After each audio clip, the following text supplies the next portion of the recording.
salah satu yang menjadi ide utama dari acara ini adalah harus menjadi manfaat untuk orang banyak, berkat bagi orang banyak.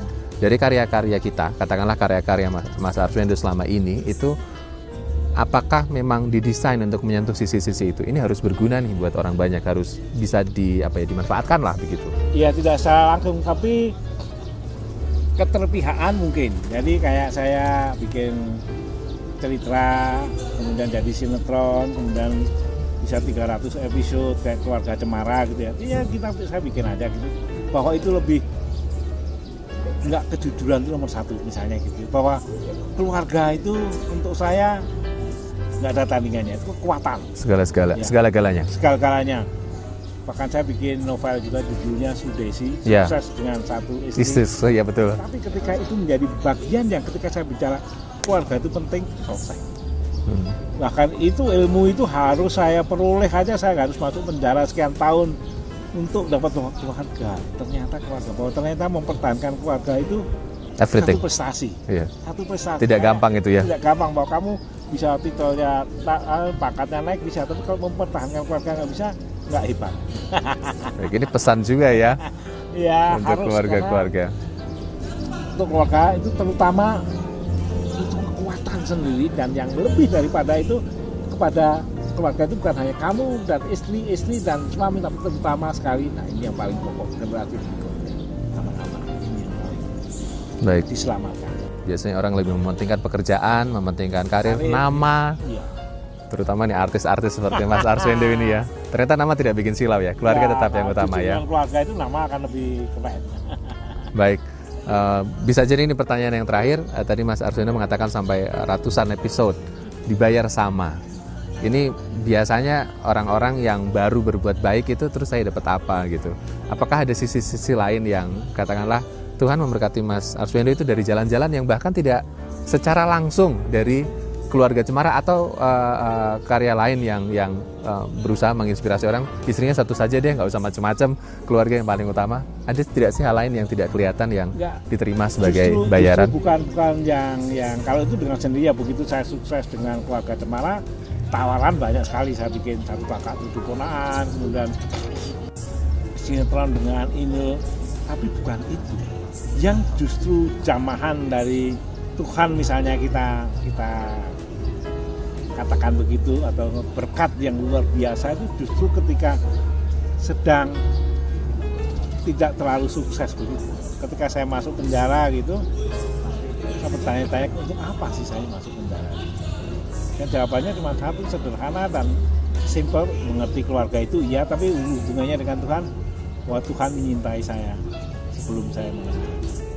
Walaupun itu dalam posisi yang tidak kurang nyaman secara. Ternyata saya bisa masuk penjara selamat, ternyata saya bisa berkarya di dalam penjara, itu semata-mata karena Tuhan. Yang waktu itu tidak terlalu saya kenal.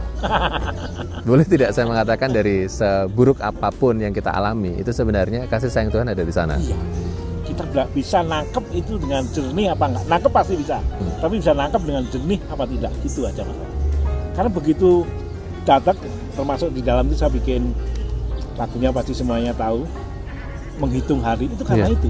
Karena saya ambil dari kitab Mazmurnya yang ada itu, ya juga kurang lebihnya begitu. Bukan berapa lama saya di dalam penjara, tapi berapa lama saya mendapatkan mukjizat, mendapatkan berkah dari Tuhan. Udah. Dan itu mengubah semua tata cara kita berpikir, cara kita bertindak. Luar biasa, Mas Arswendo, terima kasih. Dan ini sedikit berbincang-bincang tentang acara yang sedang Mas Arswendo datangi di Agrowisata Salatiga. Boleh bercerita sedikit? Ini Gereja Kristen ini minta saya ikut bicara mengenai kerukunan, terutama dalam bahasanya merawat rumah bersama, kurang lebihnya begitulah. Yeah. Cuman ya problem besar lah ini, rumah bersama ini harusnya idiomnya sama, tapi tata nilai dan tata keramanya kan misalnya antar agama berbeda sekali. Nah, tapi kalau kita disadarkan untuk itu, saya kira akan baik. Salah satunya adalah profesional. Karena saya pinter, saya pasti bisa. Nah, kalau saya pemain badminton, bola out ya out aja. Nah, saya Kristen apa Islam out aja. Meskipun tetap ada ya warna-warnanya. Kalau ini dimulai aja menurut saya baik. Mas Arswendo, terima kasih waktunya.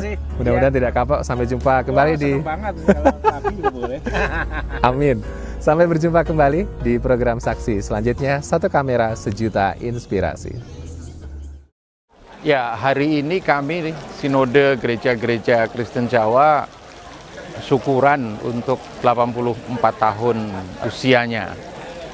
Dan kami memakai tempat ini, agrowisata Salatiga, juga sebagai suatu kesempatan untuk mengikrarkan niat bersama untuk menjadikan tempat ini sebagai sarana pemberdayaan sumber daya manusia. Dan tadi baru saja selesai, kita juga ikuti semacam talk show antar iman, dan juga ada dialog-dialog yang kira-kira mengajak, menantang untuk membangun pemahaman bersama yang positif dalam rangka kerjasama dalam pembangunan dan pengembangan ekonomi kemasyarakatan juga. GKJ selama 84 tahun hidup oleh karena semangat kasih dan persaudaraan. Dan tempat ini, Salib Putih, menjadi salah satu monumen penting yang menggambarkan kasih dan kebersamaan itu dinyatakan, baik internal bagi kepentingan gereja-gereja GKJ maupun bagi kepentingan masyarakat umum. Nah, itulah rumah bersama kita. Kebersamaan dengan masyarakat tentu tidak hanya ada di tempat ini, tetapi juga di tempat kita masing-masing. Itu pesan utama yang ingin kami sampaikan dalam rangka HUT Sinode GKJ yang ke-84. Terima kasih, selamat siang.